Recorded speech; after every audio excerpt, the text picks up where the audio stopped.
everyone, and welcome back to the latest episode of the JKL Media Podcast. We're working our way through the science fiction series 2015, 12 Monkeys, and we're down to it now. We're into season 4. We're going to be talking about episodes 6, 7, 8, and 9, which are Die Glocke, Daughters, Demons, and 1 Minute More. And then after this podcast, we only have 2 episodes left, which are the beginning, part 1 and 2, and that sounds like it's basically a movie. So that's going to be fantastic to cover that in our next podcast. But before we get there, we have to work our way through these episodes. And as usual, we've reestablished our tethers. And so our timelines with my co-hosts are once again, and I have with me, as usual, Karen, the podcast mom. How you doing, Karen? Hello, that tether, it took a while to get Yes, it it hooked did. up. Yeah, we lost our lock for a while, but we Dying established it. dying to watch the last 2 episodes. Yes, and our other podcast partner, is he the Popcast Pop? I don't know. Jesse. Hello, Karen. Hello, Lou. He would have been the ingenue, Yeah. but I am so excited to talk these 4 episodes. I think it's going to be interesting because I've rewatched them 2 or 3 times because of our delays, and I also did not watch them this past week. I think between the 3 of us, we're going to remember everything that's going on. I watched them yesterday. So perfect. Great. Karen's our anchor. See, that's why she's Karen called the podcast mom. Absolutely, yes. I watched them every Saturday. I wasn't sure until evening last week whether we were gonna talk or not on Sunday, so I went ahead and rewatched them. Okay, great. And I rewatched them yesterday. So excellent. In general, I think we were in agreement that the previous 4 episodes were probably for the first time we felt the emotional through line faltered a little bit. But boy, with these next 4 episodes, they really brought it back to bear. And there's some great stuff going on in here. Do we want to go episode by episode, or do we want to talk character arcs? How do you want to work this? I think we might want to talk Die Glocke by itself. Okay. It is the most different. I'm sorry, my cat wants to be on the podcast, apparently. Oh, that's okay. I thought this was a self-contained story. It ended at the end of the episode, that part of it. And I think it's fascinating in terms of like real life history to have seen it. I mentioned that how long will it be before they talk about killing Hitler? Is there an over under about it? Yeah. And it was actually later in the episode than I thought it would be, where Jennifer mentions it. And then they actually do it. Yes. Which I think was cool. But it does show that unlike the butterfly effect kind of theory, it was more like fate does what fate does. That Himmler took over and everything was the same. So I thought it was fascinating in a lot of different respects. And we got Jennifer singing You and Your Hand by Pink, which was awesome. I actually listened to the original song afterwards, and she did a really good job of approximating it. It was fantastic. And to see Der Fuhrer kind of tapping his foot along was great. Yeah. And I loved that it was ingenious how each of them played their part, and they each had a specific role, and how they undertook those roles was great. And of course we got the return of it's pretty amazing that we've gone this deep into the series, and the show to this point has really never broached the idea of including a historical figure into the series, and they still did it in a very discreet way, because we never got a full face-on view of Hitler. It was always from the back or whatnot. I admire the restraint in doing so, and as you mentioned, this was like a throwback episode, going back to the World War II thing and the French resistance and everything. And of course, things get complicated because there's French resistance fighters and they're trying to blow up the castle and all that. So there was a lot of stuff going on in this episode. Jesse, what are your thoughts on this one? I loved this episode. In fact, I loved all 4 episodes. I had the same feeling we talked about last time, that they were good, but they just weren't the kind of level. Like I said, you can't stay at 11 all the time. So and then when we got back to these, I went, oh my goodness, they took a little step backwards to go forward. We get the wonderful I have such a crush on Amanda Scholl, and we get to see her in Va-Va-Voom. Right? Lingerie. Yeah, that's amazing. It felt a little gratuitous, but I'm called He color doesn't me. care. Red-blooded Okay. males. What can we Yes. say? It's like me and Jennifer- Marcus. I don't Yeah. care what he's doing. Yeah, and Jennifer continues to steal the show. Some great lines when she was like, "Yeah, you left me stranded in France. I had to learn French." Yeah, You know, PTSD. yeah, I recorded an album that you never listened to, Blank Holes. I thought was great. And by the way, on a side note, the actress who played Jennifer was a couple weeks ago on Emily Hampshire was on Celebrity Jeopardy. Oh, Awesome. And she was great in it. I can't remember if she won. I want to think she might have, but she was so good in it. And I just, they did not mention 12 Monkeys when they were going through her resume, and I was very unhappy. Oh, Yeah. yeah. Yeah, and I love the fact that you guys picked up, I did not, that maybe Deacon, the winking, right? And Mhm. singing the John Hughes theme song from that. And everyone going, wait a minute, you're good now? He's, I've always been good, you jerks. I loved Todd Stashwick. This little self-contained, fighting Hitler, doing all the things, having Jones push on the "this is my home," and everything was just, I just loved everything about this episode. Yeah, I love that when he does that little thing to Jennifer and Jennifer does it back. And Yeah. I love their relationship. Yeah, it really is. Yeah. cool. Okay. Anything else about this episode, or shall we move on? Yeah, I think we can move on. I do agree. It was a nice standalone. How do we fix this? And we got they were able to get the supposed weapon Mhm. and they changed it into something else, right? They swapped it out. People did. Mhm. So it did serve the greater arc, but it was just a little wonderful, one self-contained, fun time travel. Right. I do Okay. have to say, why didn't they just tell him what to do instead of dropping hints everywhere? Yeah. It's like a trail of breadcrumbs. I get that probably they just didn't want the bad guys to get it, but Yeah. it's very weird. Okay. Then we move to Daughters, and in this one, Joan sends Hannah back to 2007 on a personal mission, and this starts a mini arc for the remainder of the season that turns out to be really powerful. And I was really happy to see the actor who plays Anna given some more to do, and the payoff that we get from this eventually really makes those earlier scenes in previous episodes with her and Cole take on a whole new meaning. Jesse, what are your thoughts on this episode? Yeah, I love the idea that they sent her back, and we had established, right, that there are two daughters, right? There is the, what's her face? Why am I drawing a blank? It's been too long since we talked.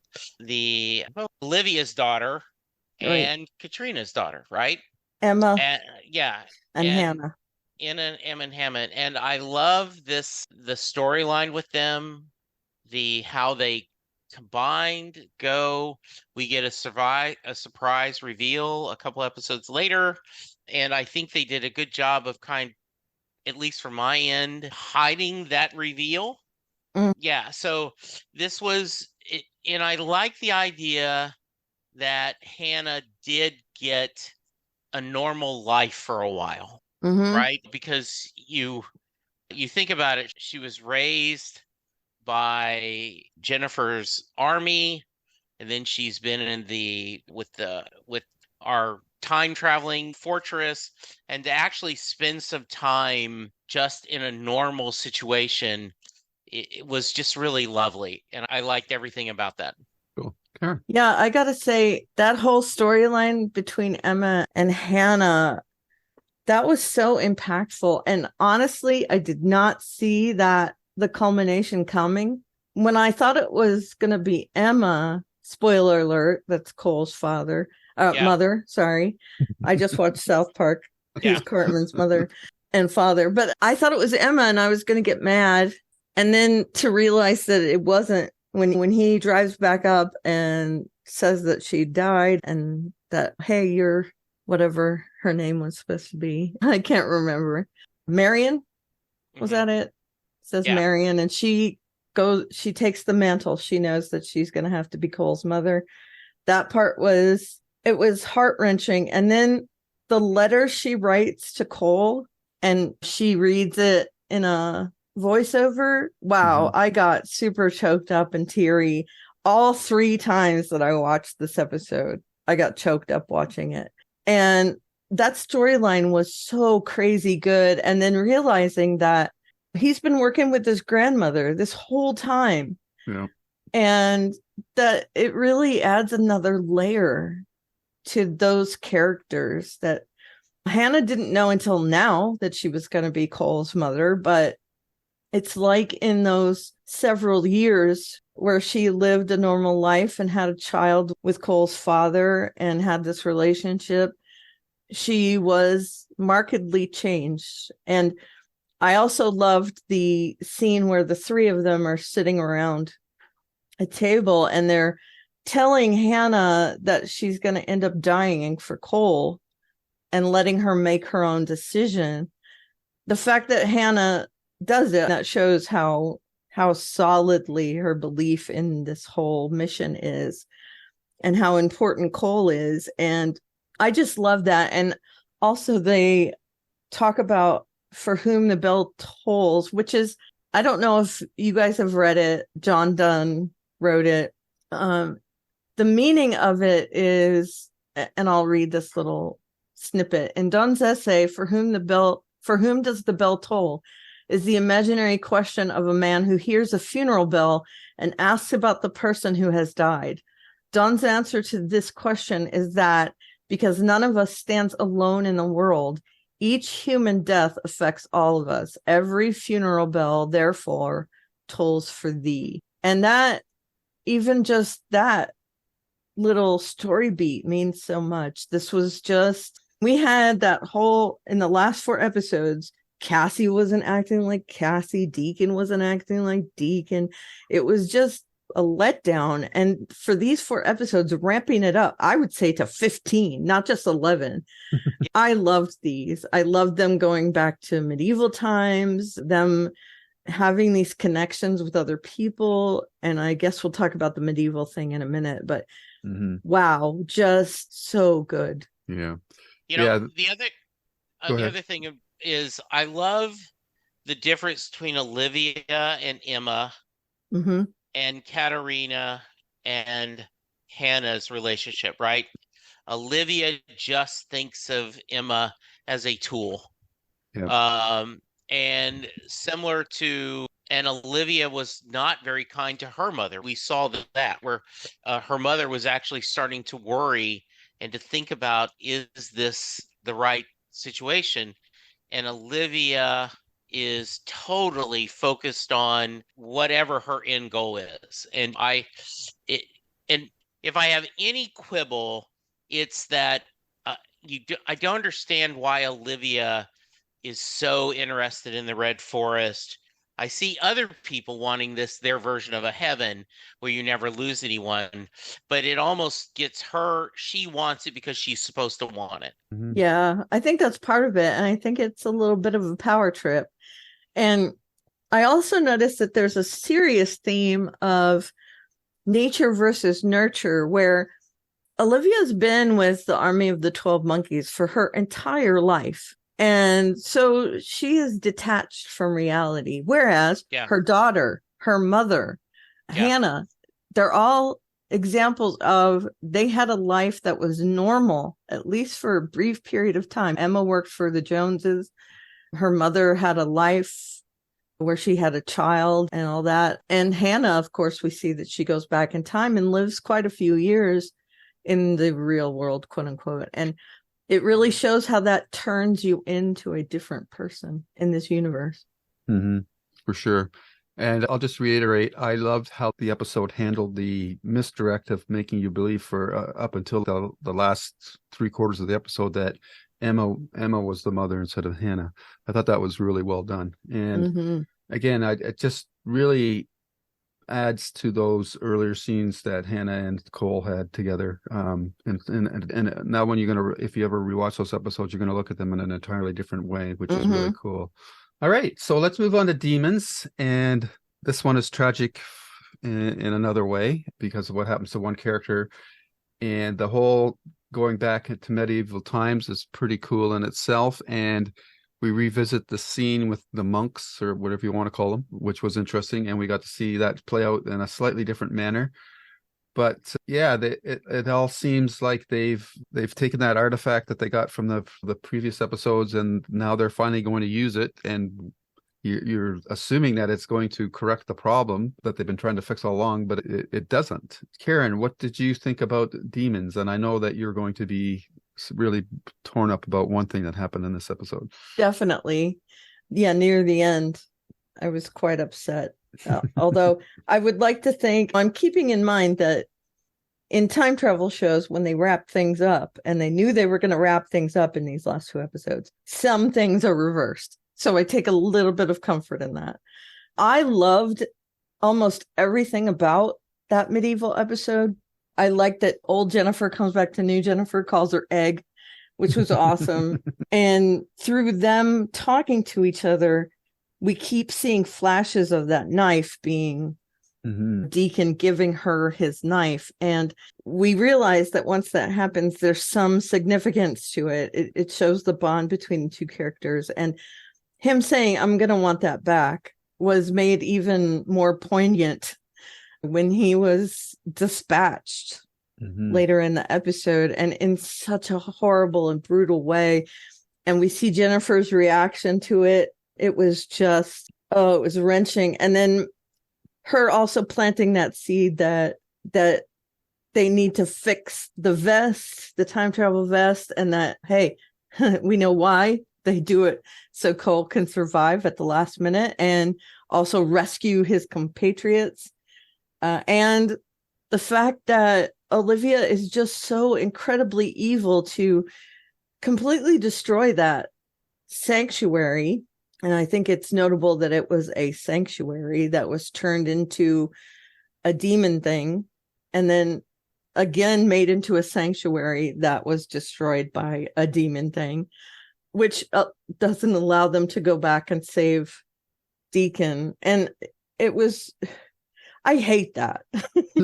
I will tell you, I hate that they killed Deacon so nastily. And also the actor who plays Nicodemus, I don't remember his name, but man, Ben Cross, he is so good in this. The small part that he has, and whoever the dude is that plays the primary that's repressing his primariness and ends up being Olivia's henchman there at the end, he's also very good in this. He reminded me of the Da Vinci Code guy who flails himself in order to redeem himself.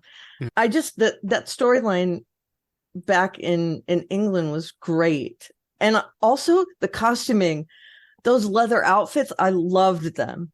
As someone who kind of digs that cosplay type thing, that was awesome. It was almost like a steampunky sort of version of those outfits. So yeah, there was a lot to love in that episode. And then right at the end, stabbed me right in the heart. Yeah. Jesse. Yeah. I hated Deacon being killed. Absolutely. And I do think he gave a hero's death. And I think if this show had been on further than basic cable, he probably would have thrown in a MF bomb or something to them as in defiance. To incite them, yeah. Yeah, but and he was willing to sacrifice himself for this team.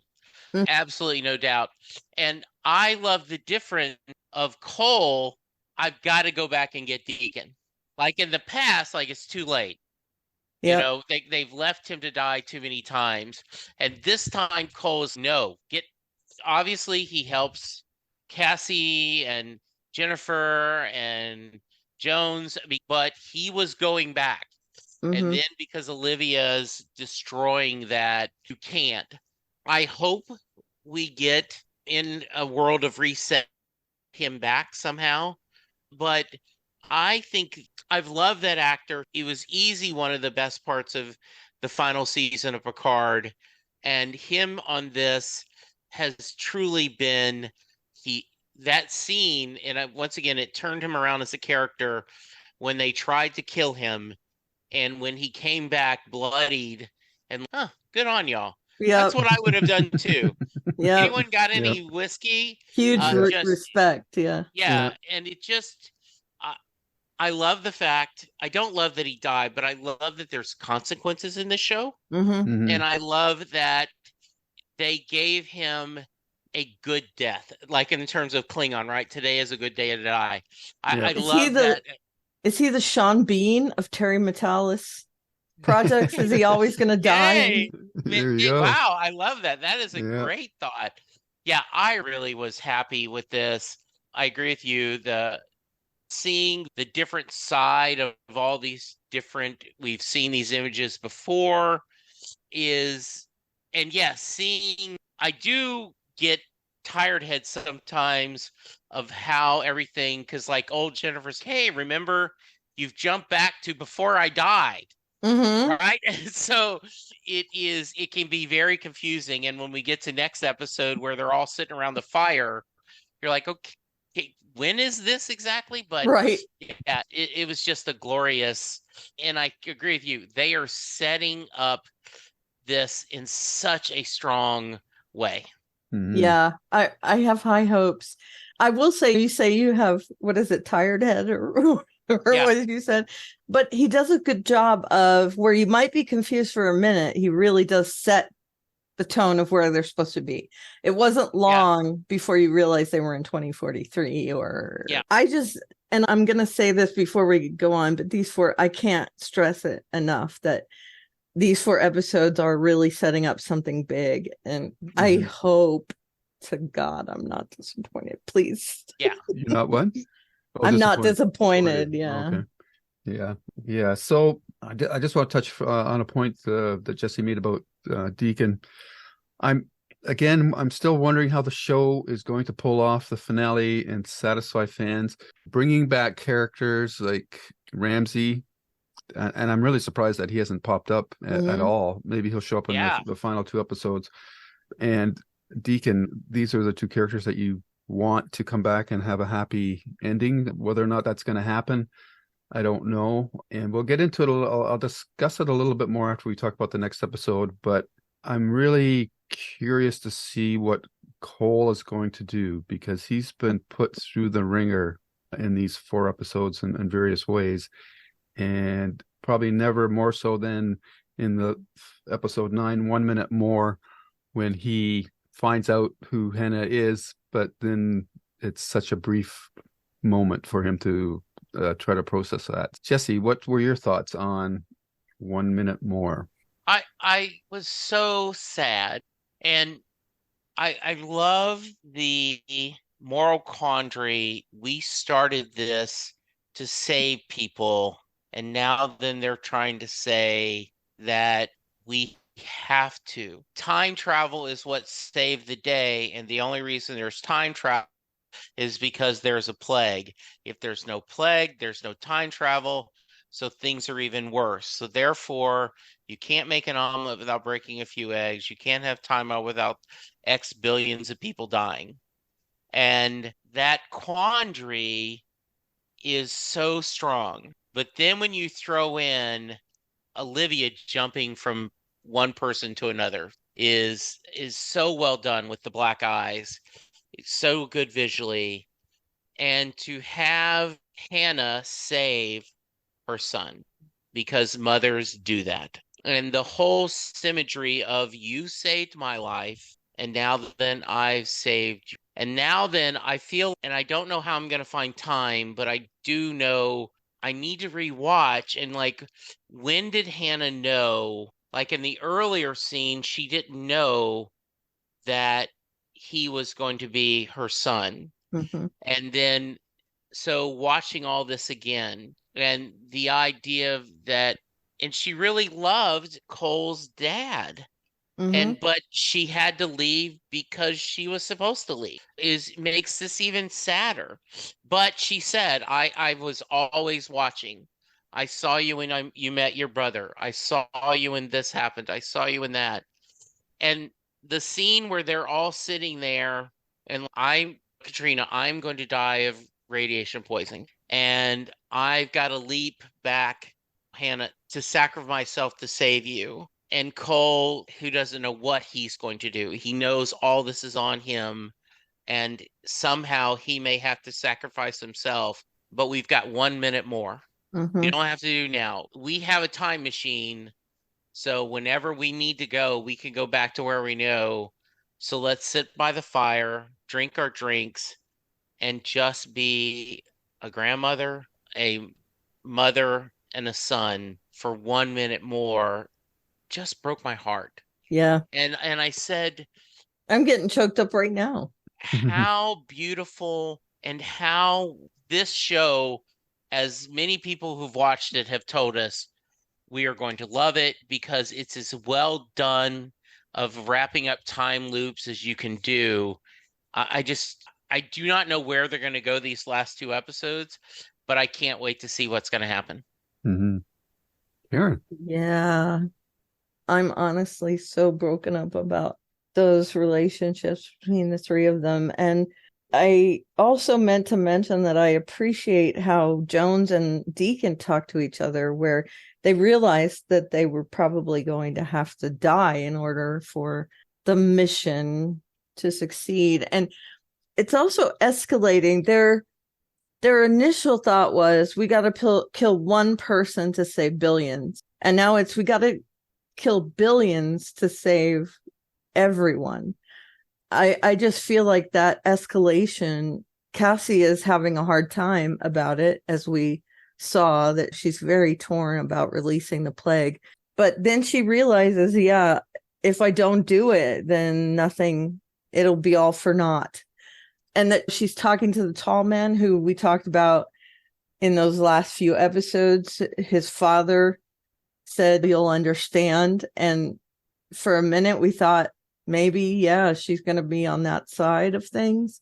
Now we see her back in character where she's doing things for the good of the world, and that we see a payoff when she was saying good things happen from bad things, and that gets reinforced to her as well. And then there was some Crazy Town Banana Pants action with Jennifer and her writing of all of the symbols. I like that her old self and her new self kind of conspired to get that done.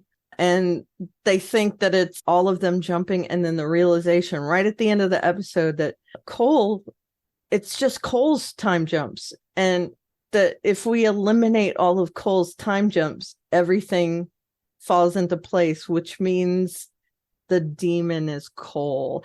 And that kind of realization is like a dunk realization there right near the end. And then the fact that Olivia is pressing the button on the paradox, it really ended on this kind of vibrating level of storyline. And you get the urgency that you're hoping it's done in a way where you feel like you're galloping through the last 2 episodes, where you really want it to be fast paced and chock full of information. And these episodes, I swear, these 4 episodes, I think, were the highlight for me of the entire series. They were some amazing episodes, but Die Glocke, I thought, was interesting. And then 1 minute more just wrecked me.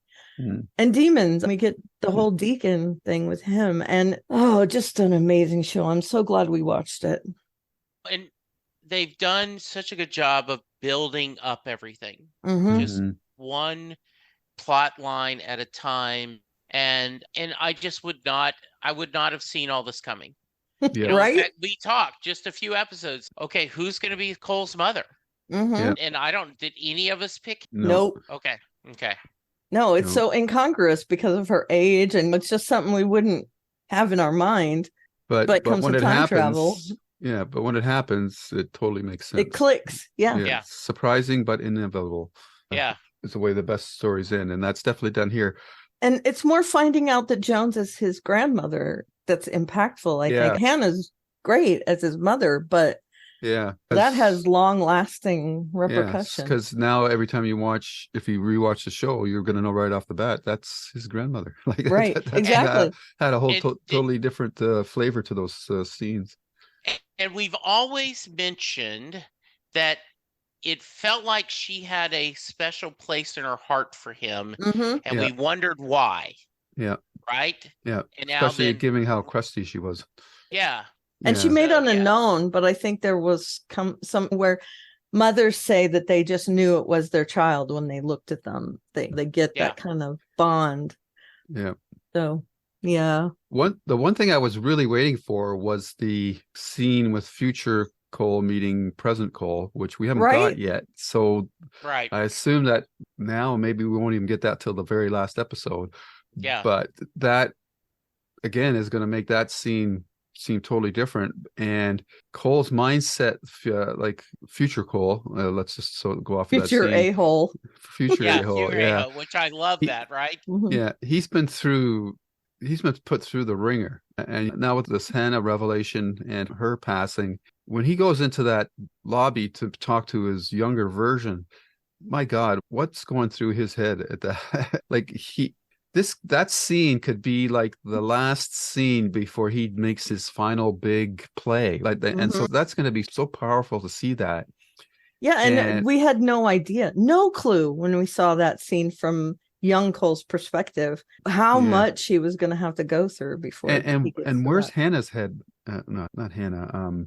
Cassie's head at the in that scene as well. When she comes out afterwards, because she mentions there's another way out, and he says no way. So we still have to find out what that's all about.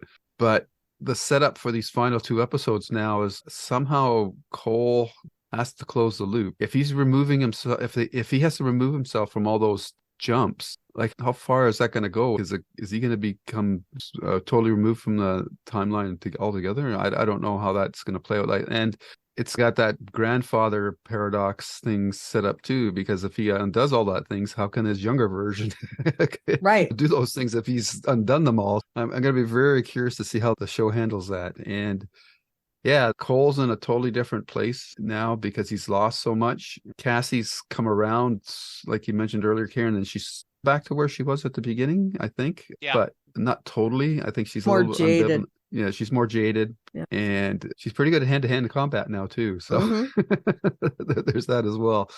So, well, and Cole has said that he feels that he has seen that he ends up like almost on a beach somewhere, and he feels happy.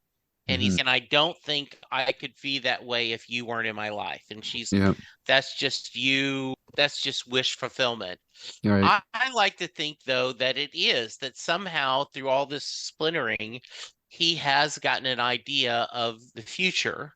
And is there an individual red forest just for them, and the rest of the world goes on their own? Did either one of you watch the show Travelers? A little bit, yeah. Okay. Travelers had a really nice ending where a couple you wanted to get together, they implied that they did at the very end. And so I don't know, I could see this where somehow if everything's fixed, a non-pandemic Cole runs into a non-pandemic Cassie. I don't know. I am really looking forward to this 2-hour movie, which is what we get the feeling it is. Now, the only thing is, how would they run into each other? She would be older than him, quite a few years older. Which is a little bit like 1963, right? That exactly. Stephen King book, 22, Yeah, that's true. Sure. Where his true love was in a nursing home at the end of something like that. Yeah. And I still think we're going to get payoff for the knife, Deacon's knife. There has to be a payoff. I think so too. That it seems like that he was setting up something. Yeah. Yeah. So he's going to come back for it. So how, I don't Oh, know. let's But he hope is. so. How? Yeah, I hope so. And Ramsey, I want to know if what's going to go on Right. with him too. I agree. It's been so But long. if everything's reset, then Yeah. who are we going to Yeah. see back? So in summary, these 4 episodes really reaffirmed my feelings for the series. The previous 4, maybe the show's running out of steam. It's good that it's into its last season, but these 4 episodes just really just blew me away emotionally, and I cannot wait to see the finale now. So Yep, gonna be today. Yeah. So that's it. It's one of those where you, just as my final thought, it's one of those where you can't wait for it to end because you know something good is coming, but you also don't want it to end. All the best stories have a good ending or Yeah. an ending. Yeah. Thank you for doing that, Karen. I should go around the table. So do you have any other further final thoughts? I'm good. I You're talk good? too much anyway. So that's what podcasts are for. Yeah, exactly. Jesse. Yeah, I just have loved this series. I say what I've said many times. How did I miss this the first time it was on? This has been just a joy. I am really glad we've done this. So yeah, I'm just excited that we get to finish it up, and next week we get to talk about it. Absolutely. All righty. With that, I think our tethers are starting to stretch out beyond their ability to maintain this timeline together. And our injections have broken. Yeah, that's right. Yes. With that, Karen, where can people find you on the interwebs? I am at Eleveria on the various social medias, Aleveria, and there's a link in my Twitter bio to my blog, and the landing page has a lot of good links and some interesting information. All right. And our king of podcasting in terms of hours, Jesse, where can people find you? You can find me at Jesse Jackson DFW on Twitter, aka X. Please go to iTunes, rate and review the podcast. Same thing, go to our YouTube channel, rate, subscribe, and give us some comments. We'd love to hear your thoughts. Let us know where you want to go next. We have a couple of ideas that we're tossing around, but we'd love to hear what you guys wouldn't mind hearing us discuss. And I can be found on YouTube at Lou's Reviews, where you'll find this podcast, part of our JKL Media umbrella. And as well, we're doing Babylon 5 podcasts. I have some Stephen King podcasts and some writers podcasts there as well. On Twitter, you can find me at Lou W. Sitzma. How long that's going to last, I have no idea, but we'll see how it goes. And with that, it's time to say goodbye to all. And I want to thank my co-hosts for another fantastic conversation. And with that, let's say bye-bye. Bye. Bye-bye. And scene.